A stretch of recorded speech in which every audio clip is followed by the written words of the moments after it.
ನಮಸ್ಕಾರ. ಪಂಚಮಸರಿ ಕನ್ನಡ ಜ್ಯೋತಿ ಯೂಟ್ಯೂಬ್ ಚಾನಲ್ಗೆ ಸ್ವಾಗತ. ಈ ದಿನ ನಾನು ಶಾಪಿಗೆ ಬಂದಿದ್ದೆ ಅಂತ ಹೇಳಿದ್ನಲ್ಲ ನಿಮಗೆ. ನಾನು ಸ್ವಲ್ಪ ಹುಷಾರು ತಪ್ಪೋಗ್ತಿತ್ತು ಅಂತ ಹೇಳಿ ಆವಾಗವಾಗ ಜ್ವರ ಬರ್ತಿತ್ತು. ಸೊ ತೋರಿಸ್ಕೊಳ್ಳೋಣ ಅಂತ ಹೇಳಿ ಬಂದಿದೆ. ಸೊ ಒಂದು ಸಣ್ಣ ಗಂಟಿದೆ, ಹಾಗಾಗಿ ಒಂದು ಸಣ್ಣ ಆಪ್ರೇಷನ್ ಮಾಡಿದ್ರೆ ಸರಿ ಹೋಗುತ್ತೆ ಅಂತ ಹೇಳಿದರು. ಹಾಗಾಗಿ ನಾನು ಅಡ್ಮಿಂಟ್ ಆಗಬೇಕಾಯಿತು.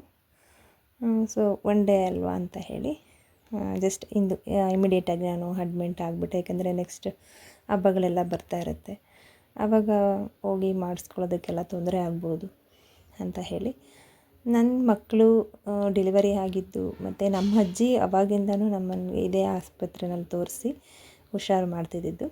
ಹಾಗಾಗಿ ನಮಗೆ ಆವಾಗಿಂದ ಈ ಆಸ್ಪತ್ರೆ ಮತ್ತು ಈ ಡಾಕ್ಟ್ರ್ ಮೇಲೆ ತುಂಬ ನಂಬಿಕೆ. ನಾವು ಹೇಗೆ ದೇವ್ರನ್ನ ನಂಬ್ತೀವೋ ಆ ರೀತಿ ನಮಗೆ ಖುಷಿ ಏನಂದರೆ ಎಲ್ಲ ಕಡೆಯೂ ಡಾಕ್ಟ್ರುಗಳು ಸದಾ ಸಿದ್ಧವಾಗಿ ನೋಡ್ತಾರೆ, ಒಂದು ಚಿಕಿತ್ಸೆ ಮಾಡ್ತಾರೆ ಅಂತ ನಾವು ಅಂದ್ಕೊಳ್ಳೋಕ್ಕಾಗಲ್ಲ. ಆದರೆ ಇಲ್ಲಿಯ ಡಾಕ್ಟ್ರು ತುಂಬಾ ಸಿಂಪಲ್ಲಾಗಿ ಅಚ್ಚುಕಟ್ಟಾಗಿ ನೀಟಾಗಿ ಚೆನ್ನಾಗಿ ನೋಡ್ತಾರೆ, ತುಂಬ ಚೆನ್ನಾಗಿ ಗೈಡ್ ಮಾಡ್ತಾರೆ.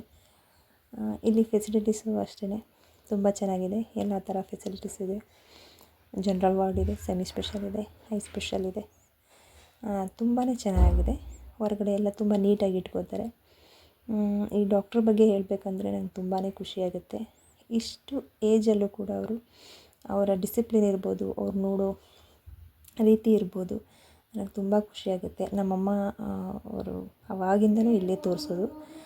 ಹಾಗಾಗಿ ನನ್ನ ಕೂಡ ಇಲ್ಲೇ ತೋರಿಸೋಣ ಅಂತ ಹೇಳಿ ಬಂದು ತೋರಿಸಿದ್ವಿ. ಆಪ್ರೇಷನ್ ಎಲ್ಲ ಚೆನ್ನಾಗಾಯಿತು, ಏನೂ ತೊಂದರೆ ಇಲ್ಲ ಅಂತ ಹೇಳಿದ್ದಾರೆ. ಒಂದು ಸಣ್ಣ ಮೈನರ್ ಆಪ್ರೇಷನ್ ಅಷ್ಟೇ, ಏನು ದೊಡ್ಡದೇನಲ್ಲ. ಒಂದು 3 ವೀಕ್ಸ್ ಅಷ್ಟೇ ರೆಸ್ಟ್ ಹೇಳಿರೋದು.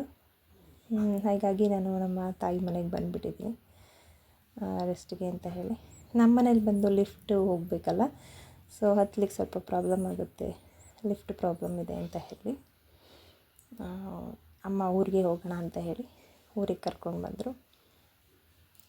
ಪ್ರತಿಯೊಂದು ಟ್ರೀಟ್ಮೆಂಟು ಕೂಡ ಹೈಜೆನಿಕ್ ಆಗಿರುತ್ತೆ. ಇಲ್ಲಿ ವ್ಯವಸ್ಥೆ ಕೂಡ ತುಂಬಾ ಚೆನ್ನಾಗಿದೆ. ನನಗೆ ತುಂಬ ಖುಷಿ ಆಗುತ್ತೆ ಈ ಆಸ್ಪತ್ರೆಯಲ್ಲಿ. ನಮ್ಮನೆ ಫ್ಯಾಮಿಲಿ ಫುಲ್ ನಾವೆಲ್ಲ ಇಲ್ಲೇ ಆಪ್ರೇಷನ್ ನಮ್ಮ ತಾಯಿಗಾಗಿರ್ಬೋದು, ನನ್ನ ತಂಗಿಗೆ, ನನ್ನ ತಮ್ಮನ ಹೆಂಡತಿ, ಪ್ರತಿಯೊಬ್ಬರಿಗೂ ಇಲ್ಲೇ ಏನೇ ಆಪ್ರೇಷನ್ ಆಗಿರ್ಬೋದು ಅಥವಾ ಏನಾದ್ರು ಸಣ್ಣ ಪುಟ್ಟ ತೋರಿಸ್ಕೊಳ್ಳೋದಕ್ಕಾಗಿರ್ಬೋದು ನಾವು ಈ ಡಾಕ್ಟ್ರ್ ಹತ್ರನೇ ತೋರಿಸ್ಕೊಳ್ಳೋದು.